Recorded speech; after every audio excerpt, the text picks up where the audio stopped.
For those people who don't know you, can you explain the Z experience? The Z experience is just an experience with me. I am Z. It's an experience of spiritual awakening. It's an experience of rawness, truth, self revelation. It's living and speaking your truth. You know, in this world, we're taught to conform to the ways of the world. And I just believe in breaking those societal norms and getting to the core of people. So just being in my presence, the conversation, the depths that we'll go into just interacting with me is the Z experience. Okay, great. Now, you're a pretty dynamic person, rare even. Your energy's contagious. Talk to us about energy. Energy is that thing within you, the vibration within, the thoughts, the feelings, the emotion. It's that thing that resonates within you to give you your frequency, your personal signature. That's energy. Okay. Now, explain how you see things in comparison to other people. And when did you start noticing that you were different? Because you seem to be a pretty different person. Well, at a very young age, I would say as early as 3 to 5 years old, I could see energy. I could see auras. I could see um, spirits. And I thought that that was a normal thing until I began to communicate those things to like my parents or the elders around me. And I quickly realized that that was not normal. Okay. Now, you're a Scorpio. Hmm. Explain the role of the Scorpio in astrology and how that affects the planet. And explain how astrology and spirituality are connected. Scorpios, they are a very rare energy. I began to get into the knowledge of astrology by seeking answers to the spiritual things and the supernatural things that I was experiencing, and digging into sacred texts, religion. It led me down the path of astrology, and in astrology, I learned more about myself. I learned that I was a Scorpio. I learned that it was the most powerful sign in the zodiac. I learned the purpose of a Scorpio. They just have a very spiritual path, very intuitive, very sensitive, empaths, and they're just here to heal the world.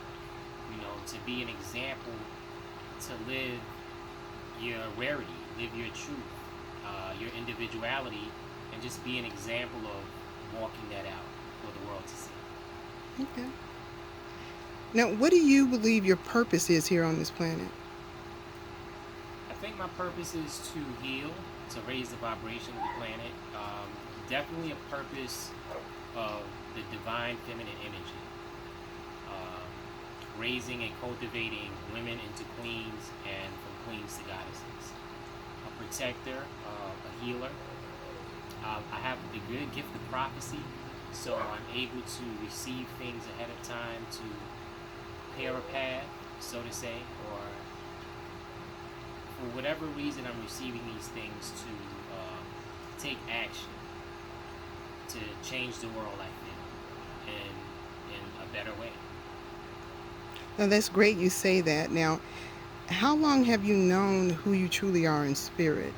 And how important is that for everyone to know who they are and walk in that knowing? I'm getting to know myself more and more every day. Um, I'm understanding, the gifts that I have.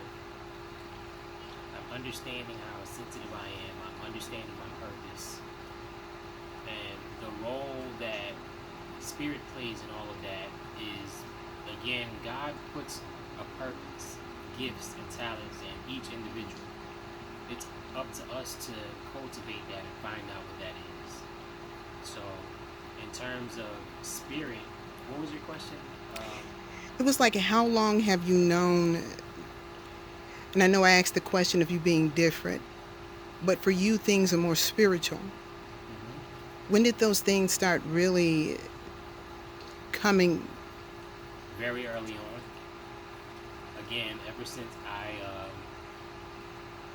I knew myself, you know, the dreams that I was having, the things that I was receiving and seeing, and after I knew that that wasn't a normal way for everyone to be, again, it's just I had to live my life in such a way that I had to safeguard myself because letting certain things be known would be a detriment to me. I would be alienated. I would be an outcast. And I have been an outcast my whole life in the sense of just being rare and different.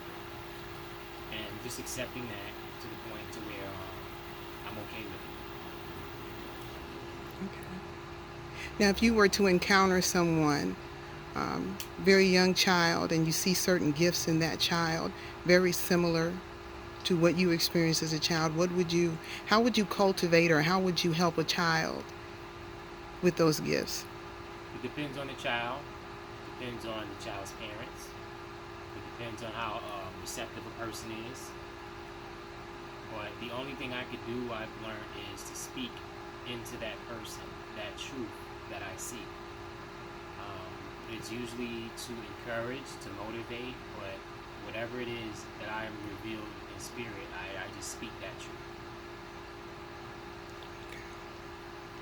Now, you say love, light, and positive energy. Explain what that means. Love, light, and positive energy is the natural vibration of people. It's supposed to be. Everything is three parts. So, love is the most powerful force in existence. Light is when that love, your heart chakra, is activated. It's an energy that will resonate within you, and then we have an internal sun that will activate and flame and shine and burn, and that will resonate certain energy within us. And positive energy is just the mindset that we're supposed to be in. Anything outside of that is opposing love, which is hate. Anything opposing light is dark. And positive energy, the opposite of that is negative energy. That's not the natural state of beings. Our core state is love. So that's what I believe in walking in. That's the energy I believe in exuding within me and giving out. And because of that, your light will shine a certain way. When you have an internal light, you don't need spotlights. You don't need external lights to shine on you. That light will shine from within. And that will light up the world in a way that will shine light on darkness. Great. Now, another thing that you say commonly is when you tell people to raise their vibration, or you may use the term raise your vibration, to someone who doesn't really know you or understand even that term, explain that process of raising your vibration. Raising your vibration simply means doing the work that it takes to overcome your lower self. Overcome the toxic energies, the lower vibrations, the hate, the jealousy, the envy, the ego, the pride, um, and just come into your higher self. Love, light, and positive energy. That's raising your vibration because the state of the world is demonic for the most part. Most people are negative. You're supposed to be in the world but not of it. So when you raise your vibration, you overcome those lower things and come into your higher self. Okay. Talk to us about some of the things that you do to help people. And that's in anything, because I know that you do a lot of things with people as far as, getting people in a better place mentally, physically, spiritually. What's some of your background and helping people get through things? Love people. That's basically the root of it. Just love people. And in that love, you heal people. And when people know that you care, they will begin to open up to you. communication is the key. Once you know what a person issue is, you can come up with a solution. And don't judge. I don't judge anyone for whatever state they're in, who they are, what they're going through. And that also allows a person to be who they are. Because you have to be yourself to free yourself. So I also provide an environment for that safe haven. For you to feel comfortable enough to be free enough to get whatever it is that you need. Everybody's an individual, so things differ for each person. We see you a lot with women. This leads into the next question, like, what's your lifestyle? Can you talk about that and go into depth so people can understand that? I love people. I love women. Um, it's just the fact of human nature and looking into nature. I see that I am more of a pride, tribe type of person. Being that women are my purpose to raise the vibration, cultivate, protect, provide for women and children. I've tried to interact with men. I've tried to build things with men because I think men are supposed to be the cultivators, the protectors, and providers of women. But a lot of men are not at a vibration, at a mindset, at a place to be able to do the things that need to be done for them. So, being that I am a rare man in that sense, and there is a need that needs to be taken care of, I take care of it. And I don't look at, who it is. It's just my spirit is led to look out for someone, help someone. I do that. And it's just usually women and children in this society that are in a very bad place. A lot of single mothers, a lot of fatherless children. So I'm called to action, to take charge, to do something about it. How could you not? And be a real man.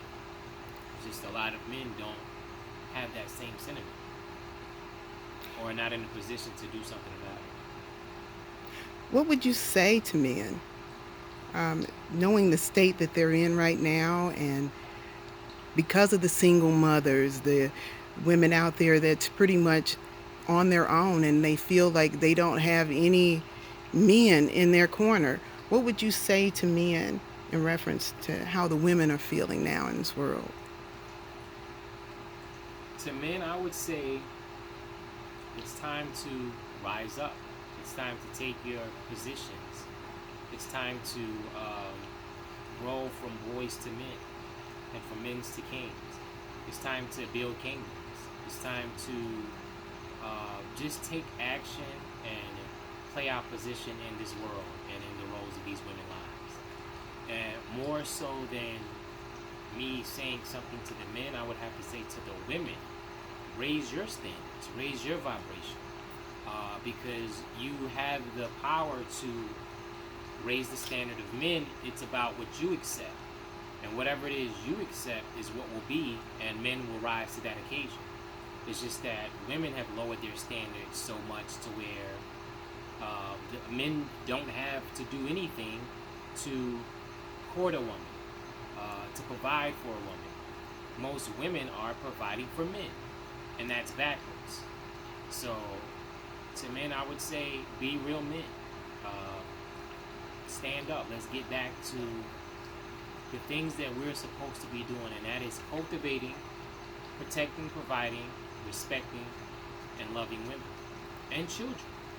And not just your own, that you can see the world.